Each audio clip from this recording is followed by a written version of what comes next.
ভোটের আগেই প্রার্থী সেজে দেওয়াল লিখন। শিলিগুড়িতে গৌতম দেবকে ঘিরে বিতর্ক। বিধানসভা নির্বাচনের নির্ঘণ্ট এখনো ঘোষণা হয়নি, প্রার্থী তালিকাও প্রকাশ করেনি কোনো দল। তবু শিলিগুড়িতে নিজের নামে দেওয়াল লিখন শুরু করে দিলেন তৃণমূল নেতা ও শিলিগুড়ির মেয়র গৌতম দেব। বুধবার শহরের বিভিন্ন এলাকায় তুলি হাতে 2026 সালের বিধানসভা নির্বাচনের প্রার্থী হিসেবে নিজের নাম লেখাতে দেখা যায় তাকে। বিষয়টি ঘিরে শুরু হয়েছে রাজনৈতিক চাপানুতোর। সপ্তাহখানেক আগেই সরকারি অনুষ্ঠানে গৌতম দেব জানান, ডাবগ্রাম ফুলবাড়ি নয়, এবার শিলিগুড়ি কেন্দ্র থেকেই তিনি লড়বেন। এ নিয়ে তৃণমূলের অন্দরেও জল্পনা বাড়ে। বুধবার তাঁর বাড়ির এলাকা 17 নম্বর ওয়ার্ডের দেওয়ালে তৃণমূল প্রার্থী হিসেবে গৌতম দেবের নাম লেখা হয়। অনুগামীদের দাবি, আগেভাগেই প্রচারে এগিয়ে থাকতে এই উদ্যোগ।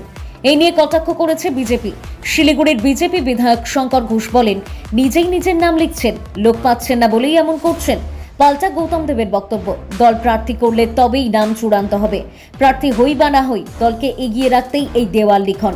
নির্ঘণ্টের আগেই এমন প্রচার ঘিরে শিলিগুড়ির রাজনীতিতে উত্তাপ বাড়ছে। আমরা তো আশাবাদী এবং সবকিছুতে এগিয়ে থাকি এই ওয়ার্ডে, সেই জন্য আজকে দেওয়াল লিখনটা আমরা এগিয়ে আছি। মাননীয় মেয়র এইমাত্র এসে এখানে তুলির টান দিয়ে গেলেন আমাদের সিম্বলে। আমরাও এখানে দেখতে পাচ্ছেন আমাদের ওয়ার্ডের ছেলে মেয়েরা, যুব এবং বয়স্ক যারা আমরা আছি, তৃণমূল দলটা করি, সকলেই স্বতঃস্ফূর্তভাবে আজকে এই যে দেওয়াল লিখন আমাদের শুরু হলো এবং আমাদের যে কাজকর্ম শুরু হবে আর কয়েকদিনের মধ্যে থেকেই প্রার্থী ডিক্লেয়ার হলেই আমরা এই কাজ শুরু করে দেবো। এবং 17 নম্বর ওয়ার্ড সবসময় এগিয়ে থাকে, তৃণমূল কংগ্রেসকে এগিয়ে নিয়ে যায়। আমাদের যা কাজকর্ম এই ওয়ার্ডে মানুষ আমাদের সঙ্গে আছেন, আমরা খুব আপ্লুত। কবে ভোটটা আসবে এবং মাননীয় মেয়রকে আমরা জিতিয়ে এই শিলিগুড়ি শহরকে উপহার দেবো। সেরকম কাল ফিরেছি, দেখলাম অনেক জায়গাতে আমাদের প্রার্থী পদ ঘোষণা হয়নি। প্রার্থীর নাম ছাড়া কমন পোস্টার যেগুলো হয়, আমাদের ছাত্র যুব পার্টির লিডারশিপ তারা জায়গায় জায়গায় পোস্টারিং করছে।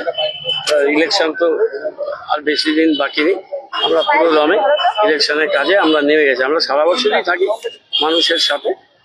এখন ডেফিনিট প্রোগ্রাম নিয়ে আমরা নামছি। যখন ক্যান্ডিডেট ডিক্লেয়ার হবে তখন আমরা 2-3 দিনের মধ্যে ক্যান্ডিডেটের নামগুলো সেই ওয়ার্ডে আমরা সারা বছরই আপনি কাজ করেন, আজকে থেকে মূলত কি নির্বাচনী চাইবো যেভাবে পুর নিগমে দলমত নির্বিশেষে সমস্ত মানুষকে নিয়ে কাজ করার একটা প্রয়াস নিয়েছি, মানুষ সাপোর্ট করেছে এবং কাজগুলো আগামী 2027-এ যখন কর্পোরেশন নির্বাচন হবে, 5 বছরের পূর্ণাঙ্গ মেয়াদে শিলিগুড়ির উন্নয়নের একটা পূর্ণাঙ্গ রূপ এটা শিলিগুড়িবাসী দেখতে পাবে।